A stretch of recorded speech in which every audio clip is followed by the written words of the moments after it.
But as Sandy Meisner once said, Yes. always be specific. Oh, I want to hear this. Nice to you. Every moment has a meaning all of its own. Right. That's right. And you're supposed to stay in those moments, Like plural. that. Like that. And live fully in those moments. And that moment is reality. Right.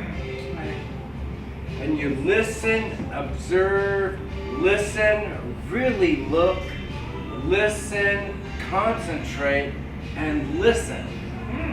Right. Don't do anything until something makes you do it. Right. That's right. That's good. Act before you think. Your instincts are more honest than your thoughts. Right. There is no such thing as genial charm. And an ounce of behavior is worth a pound of words. Right. Words to live by. There is no such thing as nothing. Right. Silence can say a lot, can also cover up a multitude of sins. Don't take anything for granted. Right on. Sandy's my mom. favorite from Goat is, I wish the stage were as narrow as the tightrope, Right. so that no incompetent would ever dare walk on it. Right on. Sandy's treasure from Shaw in reference to Drews is, behind every broad stroke there is a human idea. Find yourself in those things. Human are universal. Thank you very much. Jack, True. I got another thing that I picked up from my class. But this is by Charles Swindoll. He's like a minister or something, I believe. The longer I live, the more I realize the impact of attitude on life. Attitude to me is more important than facts, more important than the past, than education, than money, than circumstances, than failures, than successes, than what other people may think or say. It is more important than appearance, giftedness, or skill. It will make or break a company, a church, or a home. A remarkable thing is that we have a choice every day regarding the attitude we will embrace for that day. We cannot change our past. We cannot change the inevitable. The only thing we can do is to play on the one thing, the one string that we have, and that is our attitude. I am now convinced that life is 10% what happens to me and 90% how I react to it. And so it is with you. We are all in charge of attitudes, our own attitudes. Right. Not anybody else's, ours. All right, my father lived many years in Alaska. He was quite an adventurous man. My brother and I thought we'd go there and check out and see what the old man's up to. Went there, I met a man named Dave Singleman. Oh, David! Oh my God. He was 84 years old, and he was the greatest salesman in the world. I remember, at the age of 84, he could make a living. Oh, I can still remember. He'd go in his hotel room, put on his green velvet slipper, pick up the phone, and call the buyers. By the way, he was the greatest salesman I've ever seen. And he'll make calls in 20, 30 different cities. When I said that got to be the most satisfying job in the world.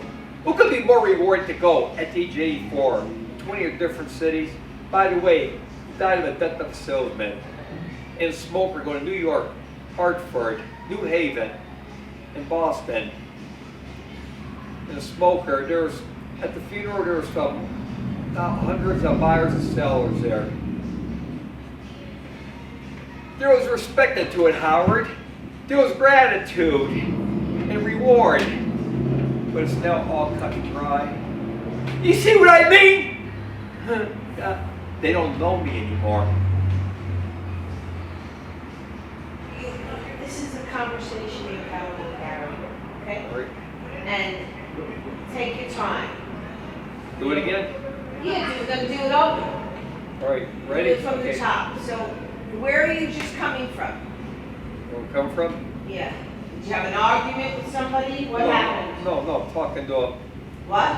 a salesman, some guy. Okay, but there's a reason. You have to have an emotional life. So you Okay. just came from, the guy laid you off, okay? Okay, yeah. He said, I'm sorry, Jack, you don't get commission on that. All right. We're giving it to this other guy. He's All right. new, he's a rookie, okay? Okay. My brother's a salesman, I know what he goes through. Okay. So, you know, you're fed up. That's a good place to start. And you see this guy here, you gotta convince him about the story. All right. Yeah, but don't, just do it. All right. Don't act it.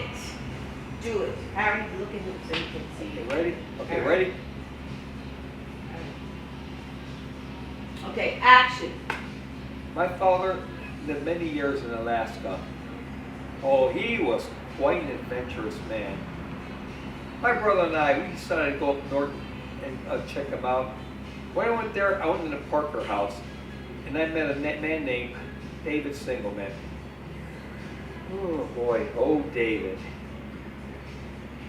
He was 84 years old, and he was the greatest salesman in the world. He was drummed up business in 31 states. I never forget it. Oh David, he'll go in his room. Oh, you won't understand. He'll go, put on his green velvet slipper, pick up the phone, he'll call the buyer, and he'll start making the sales. When I saw that, that says, salesman got to be the most rewarding career in the world. What could be more rewarding to go at the age of 84? Oh, in 20 or different cities. Be remembered and loved by so many different people. By the way, he died of a death of a salesman in his green velvet slippers, going to New York, New Haven, Boston. There were hundreds of buyers and sellers at the funeral. Oh, I saw that. I see. That's what I call a rewarding career. That there was respect, comradeship, and gratitude. But now it's all cut and dry. Guess what? They don't know me anymore. My name is not Jason Carmichael. It's Joey Mahalovic. You know, I did not graduate from Yale. I never even finished high school. Ooh, I grew up with a fat kid with a crooked nose in the east side of Detroit. My father, he was an engineer. He worked for the gas company. I never knew him. He ran off with some woman who lived upstairs. I was arrested three times for stealing. I was put in a series of foster homes. I was arrested 3 times for stealing, mostly food from vending machines.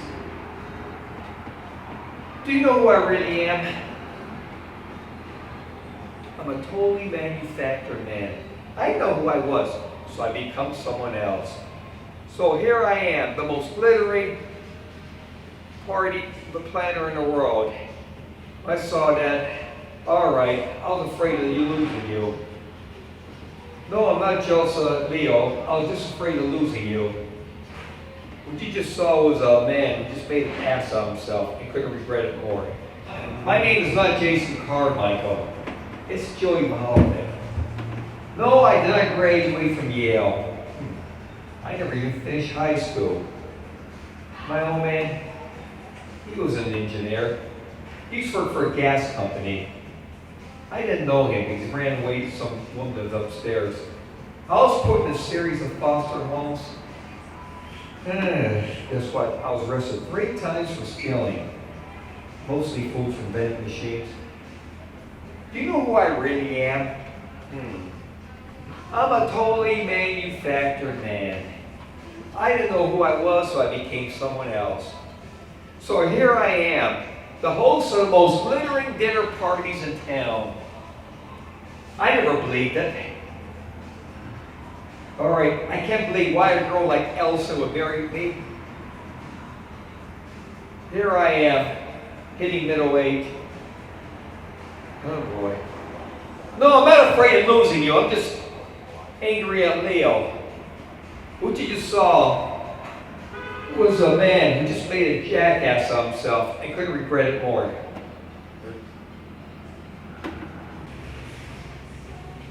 Hi, I'm Justine Visone, and I am delighting in having this open mic. It's the first time for me, but I love these talented people that are coming to the mic.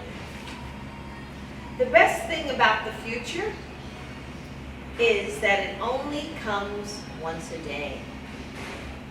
The future. And who said that? A famous man. Well respected. Abraham Lincoln. Who said that?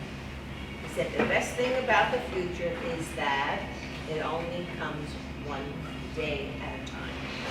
That's exactly right. Another one of my favorites is from somebody that's unknown. If you always do what you always did, you'll always get what you always got. Simple? True.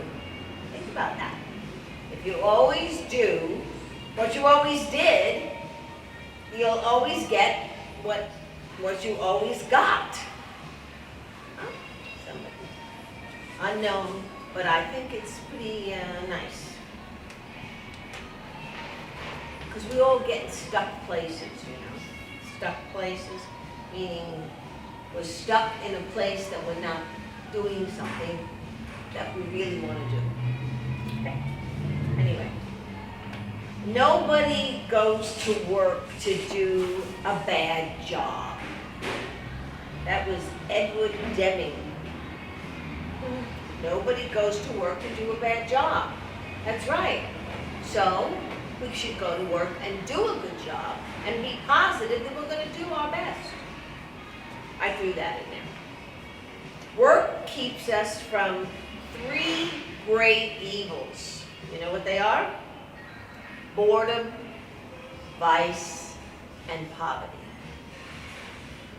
And that was Voltaire, right? Is that how you say it? Voltaire. Voltaire. Being an Italian, I'm saying Voltaire. You see? Voltaire. Okay, I'll give it to you again. Work keeps us from 3 great evils. Boredom, vice, and poverty. I said that already. This one is, let's see, about our greatest weakness. Our greatest weakness lies in giving up. The most certain way to succeed is always to try just one more time. Just one more time. And that brings a light into my thinking. So guess who wrote that? Thomas A. Edison. Okay, all right. So that's what brings a light into my thinking, you know. Well, this is one of my favorites. Spread love everywhere you go. Let no one ever come to you without leaving them happy, or without leaving them happier than they were when they came to you. How about that? Then you really feel like you accomplished something. And who said that? A wonderful woman said that.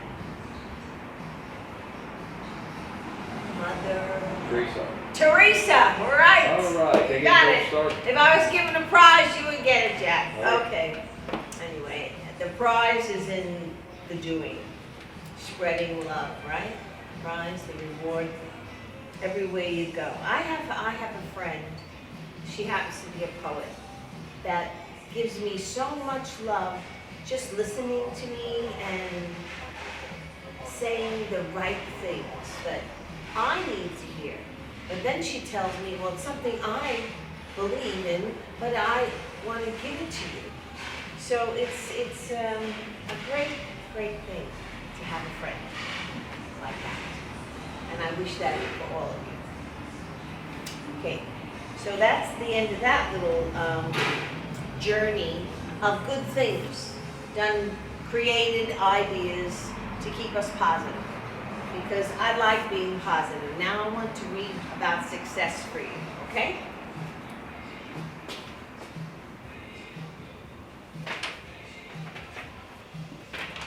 Being an actor or an actress, I like to use both. It's hard to keep up because you get rejected so many times. And we can't help as artists to take it personally, you know? Think about that. Because it's you.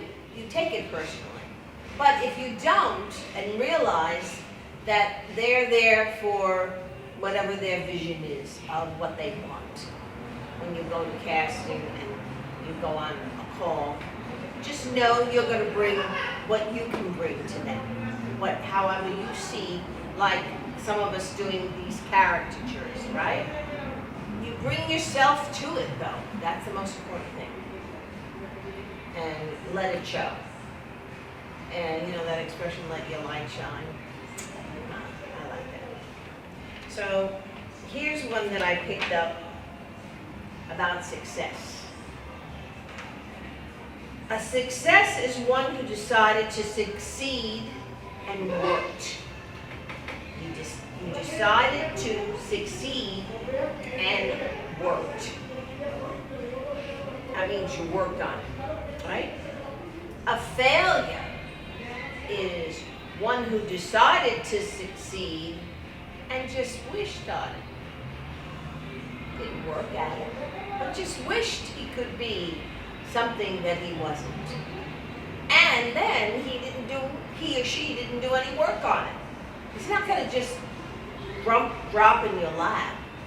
And this business of being, you know, a natural. Yes, some people are natural because they're using themselves in a way of freedom. When you use yourself as freedom, you're really unique and you are a success because you're using your instrument that God put in you and your heart, right? In your heart. I don't think an actor goes into this business just for money. I don't know. It's a hard way to go. Here's a better one, maybe. That was written by William A. Ward. I don't know who he was. Maybe you might. Far better it is to dare mighty things, to win glorious triumphs, even though checkered with failure, that to take rank with those poor spirits who neither enjoy much nor suffer much, because they live in the great twilight that knows not victory but defeat. And that was Theodore Roosevelt. That's pretty heavy, those lines, when you think about it. I'm not going to read it over, unless you want me to.